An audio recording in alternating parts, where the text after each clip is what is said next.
এই যে আমার বাবাটা কই রে মা ওর আব্বুর মতো হয়েছে না দেখতে? না সুন্দর হয়েছে তোমার মতো। বোমা হ্যাঁ বা এই যে দেখো একটা জিনিস আছে কি আমার দাদু নিয়ে ভাই আসছে? নিগে এই যে দাদু সুন্দর কয় গাছ আছে আয় আবার সে গাছ আছে কি গো তোমার বলা বাবু হইছে দাও 5,000 টাকা দাও 10 কেজি চাল দাও এই কিসের টাকা তুমি 2 দিন পরে পরে টাকা লাগা হো সাইলে লাগা হো তুমি লেকে কামাই করে চেয়ে দিছে।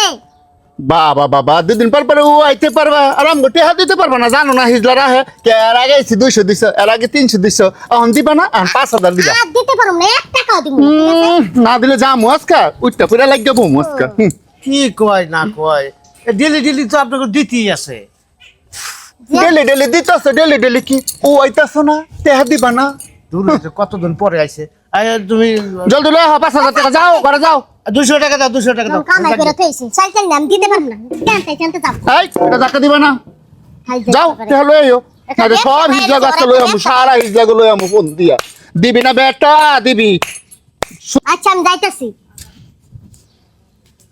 সামান্য করে টাকা লেগে কি অবস্থা শুরু করছে বাড়ির মধ্যে, এগুলো যদি মানুষজন জানে। আরে ওরা ওই ভাবি এই নাও 1000 টাকা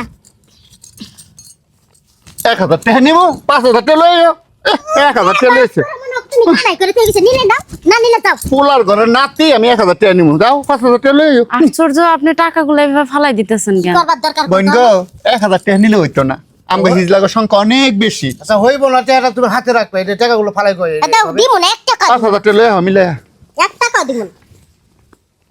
এই, চাচি ওই যে চেয়ারম্যান যাইতাছে ডাক দাও। আপা আবার দেখা এদিকে এসে মানে কি হয়েছে আমার জরুরি একটা মিটিং আছে তো। আসসালামু আলাইকুম ওয়ালাইকুম আসসালাম। কি এই যে হয়েছে? দেখেন এই যে আমার একটা নাতনি হইছে হ্যাঁ বাবু হইছে মাশাআল্লাহ। 1000 টাকা খুশি হয়ে দিছি নেই না আর ও নিব 5,000 নিব আচ্ছা তোমরা এরকম করো কেন? এই যে তোমরা 5,000 10,000 এইভাবে যে দাবি করো, মানুষের হাতে মানে কি সবসময় টাকা পয়সা থাকে? তোমরা হিজারা আছো, কামাই রুজি করো না, বাড়ি বাড়ি যাও, দোকানপাটের টাকা তোলো, ভালো কথা। কিন্তু তোমরা মানে 100 200 এভাবে তোলো, 10 টাকা 20 টাকা নাও, কিন্তু তুমি যদি 5,000 টাকা দাবি করো, এই মানুষগুলো আর কি এইভাবে সামর্থ্য আছে যে তোমার 5,000 টাকা দিব? বলো, তুমি একটা মানুষের চাপ দিবা, একটা কাপড় খুলে তুমি নাচানাচি করবা, হাতে তালি দিবা, এটা তো ঠিক না। তোমরা তো প্যারের দায়ে কাম করতেছো, কিন্তু বেআইনের মতো কাজ করলে এটা কি হবে? আমি যদি ইচ্ছা করি এখন তোমাকে আমি গ্রামে ঢুকতে দিব না, বাইরে হতে দিব না, এটা করলে পারবো, সে ক্ষমতাটা আমার হাতে আছে। কিন্তু তোমাকে একটু জ্ঞান দিয়ে দিলাম, ঠিক আছে? 1,000 টাকা দিছে, তোমার তো অনেক বেশি দিছে, তুমি এই নিয়ে খুশি থাকবা, তা না তুমি 5,000 টাকা দাবি করতেছো, জোর করে তুমি নেবা, এটা কি ধরনের কথা কও? এখন যদি আমি না আসতাম তাহলে তো এই মানুষগুলো তুমি হরানি করতা, চাপ দিতা, কষ্ট দিতা, আসলে কি এটা ঠিক?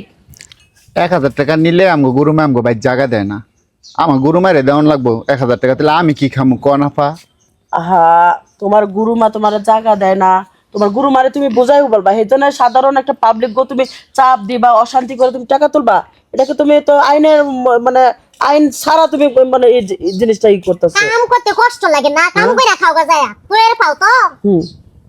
এটা কি তুমি অন্যায় কাজ করছো? আচ্ছা চেয়ারম্যান আপা আজকে থেকে আমার গরুর আমি বুঝাই খামু যে জুলুম করন যাইব না যে যা দেয় খুশি লইয়া যাবো ধরো, আসি আসসালামু আলাইকুম এই গ্রামে যদি টাকা পয়সা তোলো 50 টাকা 20 টাকা 30 টাকা, কেউ যদি তোমাকে খুশি হয় 1,000 টাকা 500 টাকা দেয় তখন এবার কিন্তু চাপ সৃষ্টি করতে পারবে না। ঠিক আছে আসসালামু আলাইকুম আসি ওয়ালাইকুম আসসালাম। পাগল আচ্ছা ঠিক আছে, অনেক সুন্দর হয়েছে। আচ্ছা ঠিক আছে, আমার জরুরি একটা মিডিয়াম আছে, অন্য সময় এসে একটু কথা বলবো, ঠিক আছে? ওকে সময় দিতে পারলাম না।